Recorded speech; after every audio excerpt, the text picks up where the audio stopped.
हे भक्ति का प्रसाद देने वाली माँ, मन के दुख और शरीर के रोग दूर करने वाली तुलसी माँ को हम प्रणाम करते हैं। बोलिए तुलसी मैया की जय हो, वृंदावन बिहारी लाल की जय। आप सभी को तुलसी विवाह की अनंत शुभकामनाएं। आज आप सुनेंगे तुलसी विवाह कथा। यह कथा बड़ी ही महान तथा पुण्य फलदायी है। इसको श्रवण करने से सबका कल्याण होता है। तो आप सभी भक्तगण कमेंट में तुलसी मैया की जय का जयकारा लगाते हुए कथा का श्रवण करें। श्री हरि विष्णु माता लक्ष्मी आपकी सभी मनोकामनाएं पूर्ण करें। स्कंद पुराण में ब्रह्मा जी कहते हैं कि कार्तिक शुक्ला एकादशी से लेकर पूर्णिमा तक किसी भी दिन जो मनुष्य विधि विधान से तुलसी विवाह उत्सव करे तो उसे कन्यादान करने जितना फल मिलता है। पूर्व काल में कनक राज की पुत्री किशोरी ने एकादशी तिथि में संध्या के समय तुलसी का विवाह विधि विधान से संपन्न किया तो इससे वह किशोरी कन्या वैधव्य दोष से मुक्त हो गई। उसे अखंड सौभाग्य मिला। वहीं पद्म पुराण के उत्तरखंड में कहा गया है कि तुलसी विवाह करने वाला, विवाह में सम्मिलित होने वाला, तुलसी विवाह की तैयारी में योगदान देने वाला तथा तुलसी विवाह के शुभ पूजन को देखने तथा गान नृत्य करने वाला और कथा को श्रवण करने वाले श्री हरि विष्णु के आशीर्वाद के पात्र बन जाते हैं। इससे उनके वैवाहिक जीवन सुखी हो जाता है तथा विष्णु जी और माता लक्ष्मी की कृपा से घर परिवार में सुख शांति समृद्धि खुशहाली का वास हो जाता है। तो अब सबसे पहले श्रवण करिए तुलसी विवाह की लोक कथा। एक परिवार में ननद और भाभी रहा करती थी। ननद अभी कुंवारी थी। वह तुलसी की बड़ी ही सेवा किया करती थी, पर भाभी को यह सब फूटी आंख नहीं सुहाता था।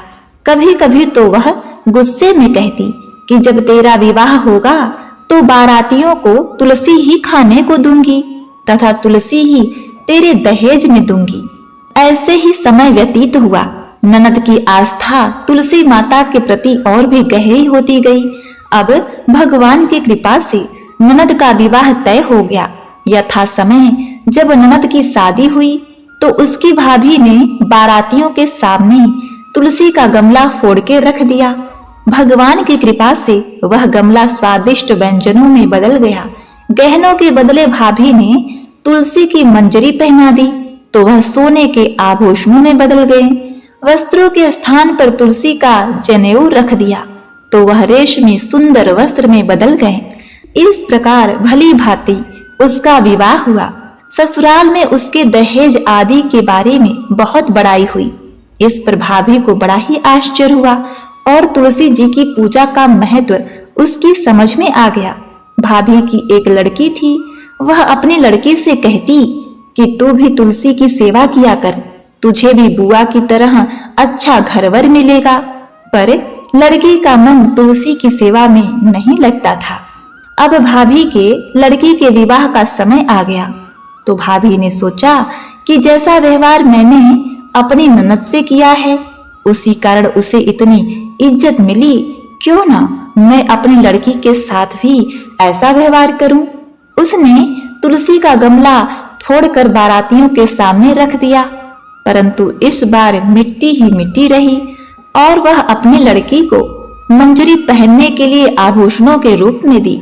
वह मंजरी व पत्ते अपने पूर्व रूप में ही रहे और तथा जनेऊ जनेऊ ही रहा। सभी बाराती भाभी की बुराई करने लगे।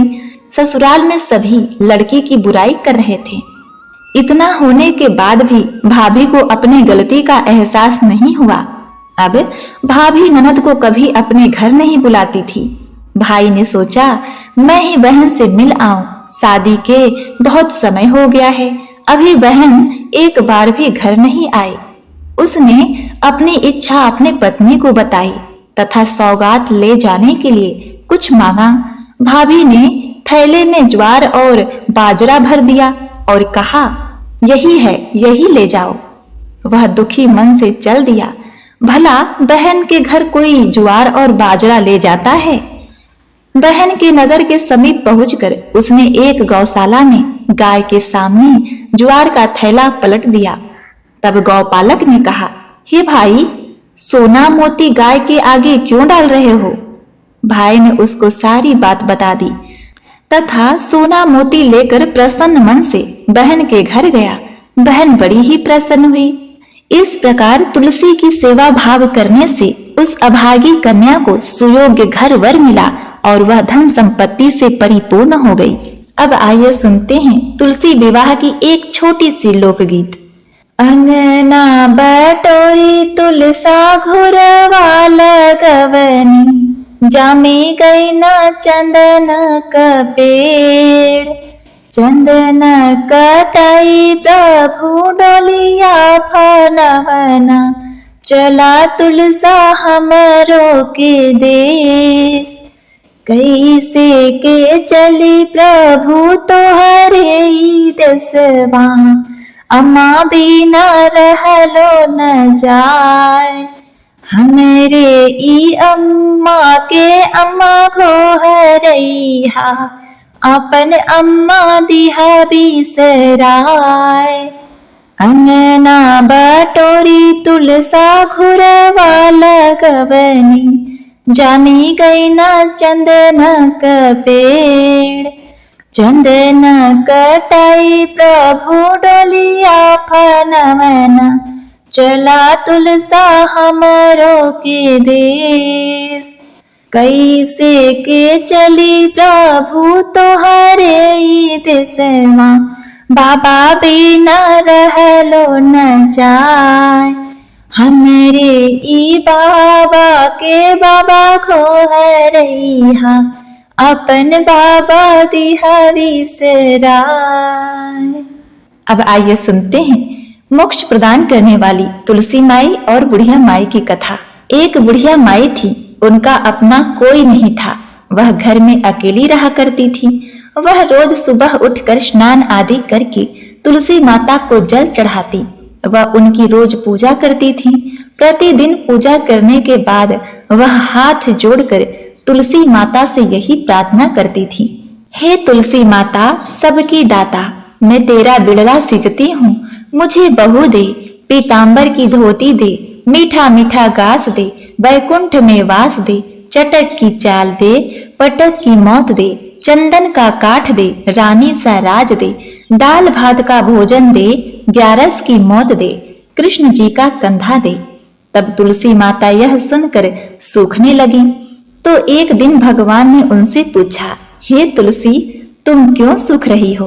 तुलसी माता ने हाथ जोड़ते हुए कहा, हे प्रभु, एक बुढ़िया रोज आती है और यही बात कहकर चली जाती है। मैं सब बात तो पूरा कर दूंगी, लेकिन कृष्ण जी का कंधा कहाँ से लाऊंगी? तब भगवान ने कहा, हे तुलसी, तुम चिंता मत करो, पहले की तरह हरियाली रहो। जब उसका समय आएगा तब हो जाएगा, मैं उसे अपने हाथों से कंधा दूंगा। तुम यह बुढ़िया माई से कह देना।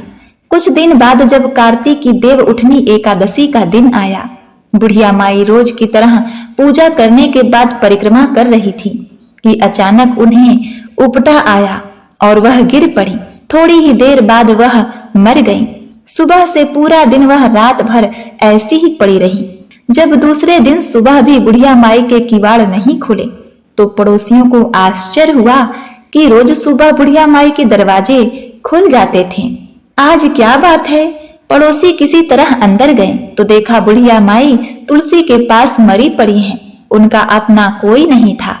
इससे थोड़ी देर बाद सब पड़ोसियों ने मिलकर सब तैयारी की। जब उन्हें उठाने के लिए अंदर गए तो बहुत कोशिश करने के बाद भी बुढ़िया माई नहीं उठी। लोगों ने काफी देर तक जोर लगाया परंतु नहीं उठा सके। तब भगवान एक 12 बरस के बालक का रूप धारण करके वहां आए। बालक ने कहा, मैं बुढ़िया माई के कान में कुछ कहता हूँ तो बुढ़िया माई उठ जाएंगी।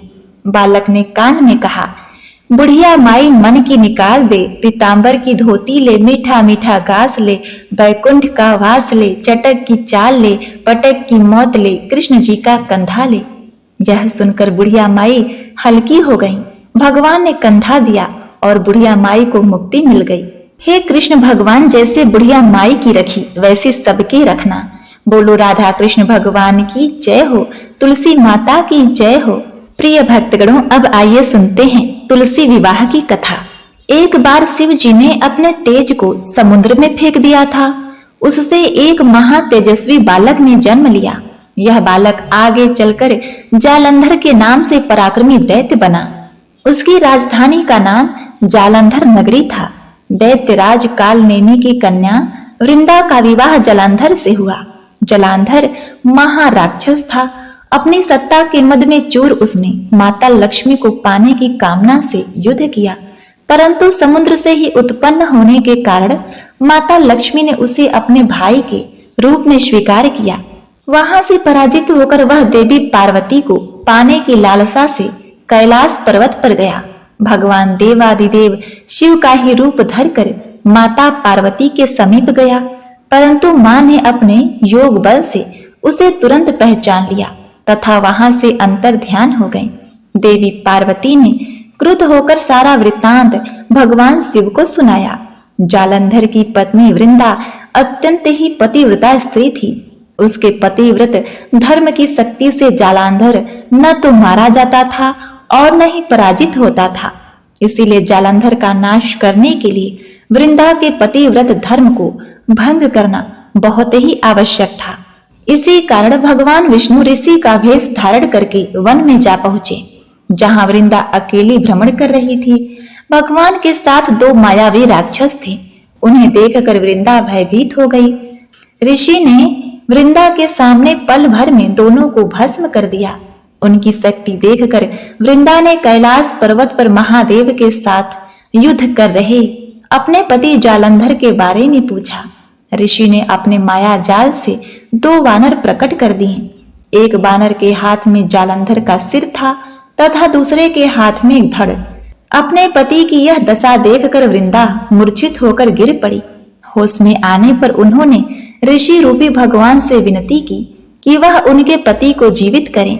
भगवान ने अपनी माया से पुनः जालंधर का सिर धड़ से जोड़ दिया, परंतु स्वयं भी वह उसी शरीर में प्रवेश कर गए। वृंदा को इस छल का तनिक भी आभास न हुआ। जालंधर बने भगवान विष्णु के साथ वृंदा पतिव्रता का व्यवहार करने लगी, जिससे उसका सतीत्व भंग हो गया। ऐसे होते ही वृंदा का पति जालंधर युद्ध में पराजित हो गया। इस सारी लीला का जब वृंदा को पता चला तो उसने क्रुद्ध होकर भगवान विष्णु को हृदयहीन शिला होने का श्राप दे दिया। अपने भक्त के श्राप को भगवान विष्णु ने सहर्ष ही स्वीकार किया और शालिग्राम पत्थर बन गए। सृष्टि के पालनकर्ता के पत्थर बन जाने से ब्रह्मांड में असंतुलन की स्थिति हो गई। यह देखकर सभी देवताओं ने वृंदा से प्रार्थना की कि वह भगवान विष्णु को श्राप मुक्त कर दे। वृंदा ने भगवान विष्णु को श्राप मुक्त कर स्वयं आत्मदाह कर लिया। जहां वृंदा भस्म हुई वहां तुलसी का पौधा उगा। भगवान विष्णु ने वृंदा से कहा, हे वृंदे, तुम अपने सतीत्व के कारण मुझे लक्ष्मी से भी अधिक प्रिय हो गई हो। अब तुम तुलसी के रूप में सदा मेरे साथ रहोगी। जो मनुष्य मेरे शालिग्राम रूप के साथ तुलसी का विवाह करेगा उसे इस लोक और परलोक में विपुल यश प्राप्त होगा। तब से हर साल कार्तिक महीने के देव उठनी एकादशी का दिन तुलसी विवाह के रूप में मनाया जाता है। जिस घर में तुलसी होती है वहां यम के दूत भी असमय नहीं जा सकते। मृत्यु के समय उनके प्राण मंजरी सहित तुलसी और गंगा जल मुख में रखकर निकल जाते हैं। वह पापों से मुक्त होकर वैकुंठ धाम को जाता है। जो मनुष्य तुलसी व आंवलों की छाया में अपने पितरों का श्राद्ध करता है उसके पितर मोक्ष को प्राप्त करते हैं। तो बोलिए तुलसी माता की जय हो। तुलसी विवाह की एक लोक गीत गाई जाती है, जिसमें शिव जी के द्वारा जालंधर का वध किए जाने पर माता तुलसी इस तरह से विलाप करके भगवान से प्रार्थना करती हैं। साफ छोड़न साफ के चूल हो, गंगा छोड़नी करार। साफ छोड़न साफ के चूल हो, गंगा छोड़नी करार। बर हो बरिशवा कर रघुबर हो, संगवा छोड़न हमार। जऊ हम जन तिनकी रघुबर हो, संगवा छोड़ी है हमार। गड़ला मड़ोइया कबारी देती हो, बलुक रहती कुवार। साप छोड़न साप के चूल हो, गंगा छोड़नी करार। जऊ हम जन तिनकी रघुबर हो, संगवा छोड़ी है हमार। भरल कलशवा गिराई देती हो, बालुक रहतिन कुवार। साप छोड़न साप के चूल हो, गंगा छोड़नी करार। साप छोड़न साप के चूल हो, गंगा छोड़नी करार। प्रिय भक्तगणों, इसके बाद आप श्रवण करिए तुलसी माता की मोती प्रदान करने वाली बड़ी ही पुण्यकारी कथा। प्राचीन समय की बात है। एक नगर में एक सुशर्मा नामक ब्राह्मण अपनी पत्नी के साथ रहा करता था। वह भगवान विष्णु और माता लक्ष्मी का परम भक्त था। वह भिक्षा मांगकर अपना जीवन गुजारता और भगवान की पूजा में लगा रहता था। वह उतनी ही भिक्षा मांगता जिससे उसके और उसके परिवार का पेट भर सके। उस नगर का राजा बहुत धनवान और ब्राह्मणों का आदर करने वाला था। राजा किसी भी ब्राह्मण को अपने महल से खाली हाथ नहीं जाने देता। दूर दूर से ब्राह्मण राजा के पास आते और मुंह मांगा दान लेकर आशीर्वाद देते हुए चले जाते। एक दिन ब्राह्मण की पत्नी ने ब्राह्मण से कहा कि हे पतिदेव, दूर दूर के ब्राह्मण राजा से मन चाहा दान लेकर जाते हैं और आप यहीं के रहने वाले हैं, परंतु एक भी दिन राजा के पास नहीं गए। यदि आपने ऐसा किया तो जन्म भर कंगाली ही रहेगी। अतः मैं कहती हूँ कि आज आप जाओ और राजा से कुछ मांग कर लाओ। ब्राह्मण ने अपनी पत्नी को समझाते हुए कहा, हे भद्रे, तुम बावरी हो गई हो।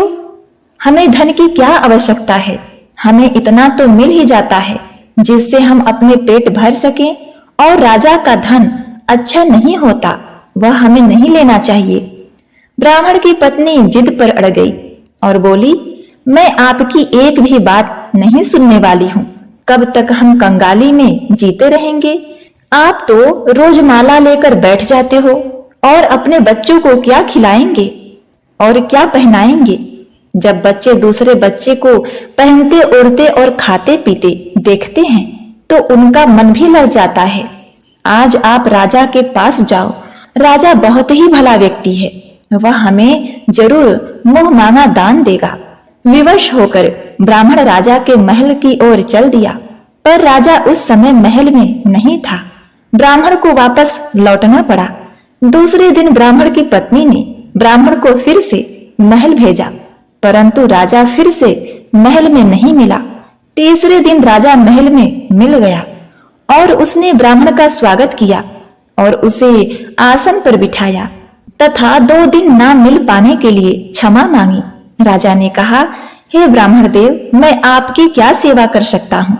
ब्राह्मण ने कहा, हे राजन, जो मैं मांगू वह आप दे सकेंगे? राजा ने कहा, हाँ, कहिए मैं आपकी क्या सेवा कर सकता हूँ? ब्राह्मण ने निवेदन किया, महाराज, मैं कुछ और चाहता नहीं, बस आप मुझे अपने पसीने की कमाई से 4 पैसे दान में दे दीजिए। ब्राह्मण की बात सुनकर राजा चौंक गया और सोचने लगा, खजाने में बहुत सारा धन पड़ा है, पर मेरे मेहनत की 1 कौड़ी भी नहीं है। राजा ने ब्राह्मण से कहा, हे ब्राह्मण देव, आप मुझे 1 दिन का समय दें, मैं कल आपको आपका मुंह मांगा दान दे दूंगा। अब इधर ब्राह्मण को जब खाली हाथ देखा तो उसकी पत्नी बोली कि क्या हुआ, राजा ने कुछ नहीं दिया क्या? ब्राह्मण बोला, राजा ने कल देने के लिए कहा है। ब्राह्मण की पत्नी सोचने लगी, शायद उन्होंने बहुत सारा धन मांगा होगा और राजा को इसकी व्यवस्था करने में समय लग रही होगी, इसलिए कल बुला रहे हैं। अब दूसरी ओर राजा अपने राजसी कपड़े बदलकर फटे पुराने कपड़े पहने और मजदूर जैसा भेष बना लिया। जब राजा की पत्नी ने देखा और कारण पूछा तो राजा ने सब कुछ बताया। रानी बोली, मैं भी आपके साथ चलूंगी।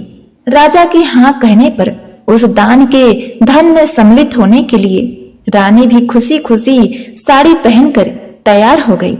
इस प्रकार राजा रानी मजदूर की तलाश में शहर निकले। लुहार के मोहल्ले में जाकर राजा ने आवाज लगाई, अरे भाई, क्या किसी को मजदूर चाहिए? आखिर में एक लुहार ने उन्हें बुला लिया, जो हल पर फाल चढ़ाने की तैयारी कर रहा था। उसने राजा से कहा, देखो, तुम्हें पहले खलाद ओढ़नी पड़ेगी और जब आग आ जाए उसके बाद घन पीटना होगा। फिर रानी की ओर देखकर कहा कि तुम्हें कुएं से पानी निकालकर हौदी भरनी पड़ेगी और कोयले वाले घर से कोयला लेकर भट्टी में डालना होगा। तुम दोनों को दिन भर में 2-2 आने मिलेंगे। अब काम पसंद हो तो बोलो, नहीं तो अपना रास्ता नापो। राजा रानी लोहार के बताए काम को करने लगे।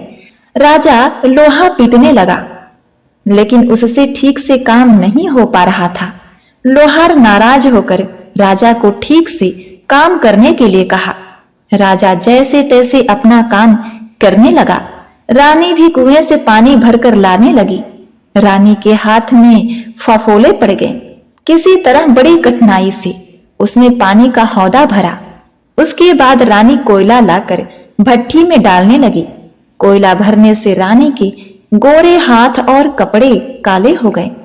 भट्टी में आग आने पर लुहार ने फाल भट्टी में से निकालकर हल पर लगाए और एक घन अपने हाथ में लेकर और एक घन राजा के हाथ में देकर कहा, देखो, बारी बारी से इस घन पर इस पर पटकना है और हाथ इधर उधर ना जाए।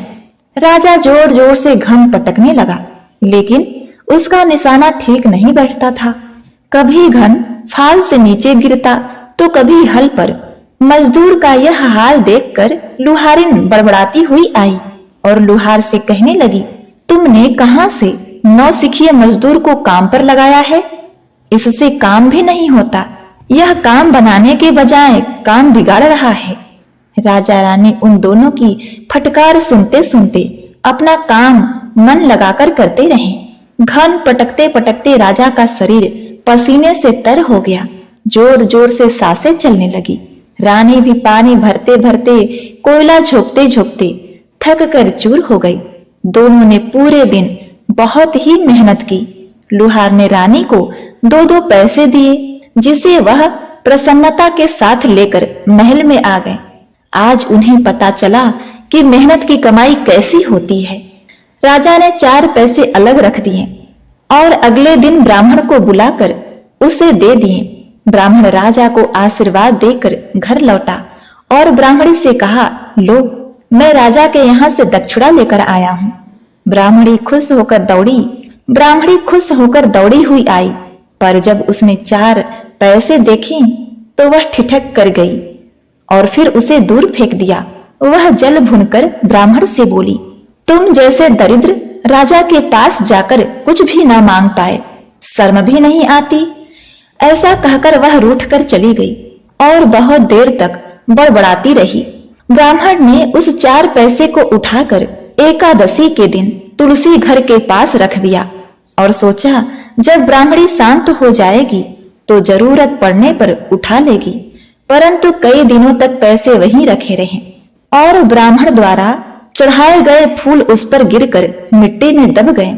ब्राह्मण और ब्राह्मणी दोनों ही उस सिक्के के बारे में भूल गए। कुछ दिनों बाद तुलसी घर में 4 पौधे उगे। चारों पौधे बहुत ही सुंदर थे। यह देखकर ब्राह्मणी रोज उसमें पानी डालती। 4 महीने बाद पौधे बड़े हो गए और माता लक्ष्मी की कृपा से उसमें फूल लगने लगे। फूल सूखने पर इससे मोती झड़ने लगे। ब्राह्मण और ब्राह्मणी ने जीवन में कभी भी मोती नहीं देखे थे। वह समझे कि कोई बीज है। हर रोज कई फूल झड़ते और बहुत मोती पूरे तुलसी घर में बिखर जाते। ब्राह्मणी उस मोतियों को समेटकर घर के कोने में डाल देती। इस तरह वहां मोतियों का ढेर लग गया। एक दिन एक सब्जी वाली आई। ब्राह्मणी को सब्जी लेनी थी, पर उसके पास पैसे नहीं थे। उसने जब सब्जी वाले से कहा कि हे बहन, क्या तुम इस चमकदार चीज के बदले सब्जी दे सकती हो? सब्जी वाले ने देखा तो वह पहचान गई कि यह तो मोती है। उसने खुशी खुशी ब्राह्मणी को उन मोती के बदले उसकी मनपसंद सब्जी दे दी। अब से हर रोज ऐसा होने लगा। ब्राह्मणी और सब्जी वाली दोनों खुश थे। सब्जी वाली यह सोचकर खुश थी कि मुझे 1 पैसे की तरकारी के बदले हजारों का माल मिलता है, और ब्राह्मणी यह सोचकर खुश थी कि इन मामूली बीजों के बदले उसे सब्जी मिल जाती है। इस प्रकार कई महीने बीत गए। उधर राजमहल में कई राजहंस थे जो मोती चुगा करते थे। राजा का यह नियम था कि जब राजहंस मोती चुगते थे उसके बाद ही राजा और उसका परिवार भोजन करता था। एक समय राजा का सारा धन उन मोतियों को दान देने में खर्च हो गया। अब राजा को मोती खरीदने के लिए पैसे तक नहीं बचे। यह खबर पूरे नगर में फैल गई। ब्राह्मण और ब्राह्मणी को जब यह बात पता चला तो उसने यही विचार किया कि राजा बहुत दानी और नेक दिल का है। उसने अपना सब कुछ दान कर दिया, यहाँ तक कि शायद उसके पास खाने को भी कुछ नहीं है। ऐसी हालत में हमें उन लोगों की सहायता करनी चाहिए। एकादशी का व्रत था। ब्राह्मण ने व्रत धारण किया हुआ था। उसी दिन ब्राह्मण ने ब्राह्मणी से कहा, अगर तुम कहो तो उसमें से कुछ बीज राजा को दे दूं। ब्राह्मणी कहती है कि इससे सब्जी और खाने की चीजें मिलती हैं। मैं रोज इसके बदले सौदा लिया करती हूँ। ऐसा कहकर ब्राह्मणी 1 टोकरी बीज भरकर लाई और ब्राह्मण राजा के पास पहुंचा और उसे वह मोती दान में दे दिए और राजा को सारी बात बताई। राजा उन मोतियों को देखकर चौंक गया। उसने मोती राजहंस को दिए। राजहंस उन्हें चुगने लगे। यह देखकर राजा ने ब्राह्मण से कहा, हे ब्राह्मण देव, एक मोती सैकड़ों रुपए का है। सच बताइए, आपके पास इतने मोती कहां से आए? ब्राह्मण बोला, महाराज, ऐसे बीज तो हमारे घर पर बहुत हैं। और राजा को पूरी बात बताई। राजा अपने मंत्रियों के साथ ब्राह्मण के घर पहुंचे और उस चारों पेड़ों को देखा तो वह 4 पेड़ कुछ और नहीं तुलसी के थे। तुलसी के पेड़ में मोती झड़ रहे थे। जब राजा ने गहनता से इस बात की पूछताछ की तो उन सिक्कों वाली बात सामने आई। जब तुलसी के पेड़ को देखा तो उसकी जड़ के पास वही सिक्के चिपके हुए थे। अब ब्राह्मण ब्राह्मणी को पता चला कि उसके पास तो करोड़ों की दौलत है जिसे वह साधारण बीज समझते थे। ब्राह्मण ने सोचा कि मेरे लिए किस काम का है। ऐसा सोचकर ब्राह्मण ने सारे मोती राजा को दान में दे दिए। यह सारा वृत्तांत क्षीर सागर में बैठे भगवान विष्णु और माता लक्ष्मी देख रहे थे। भगवान विष्णु ने कहा, हे लक्ष्मी, आपने देखा तुलसी लक्ष्मी और मेरी पूजा करने से उस ब्राह्मण को कितना पुण्य फल मिला। अब उसे और उसके परिवार को अंत में वैकुंठ की प्राप्ति होगी। वह सभी पापों से मुक्त होकर धन्य धान से परिपूर्ण हो जाता है और सुख पूर्वक जीवन व्यतीत करता है। तो बोलिए, तुलसी मैया की जय हो। जय माता लक्ष्मी।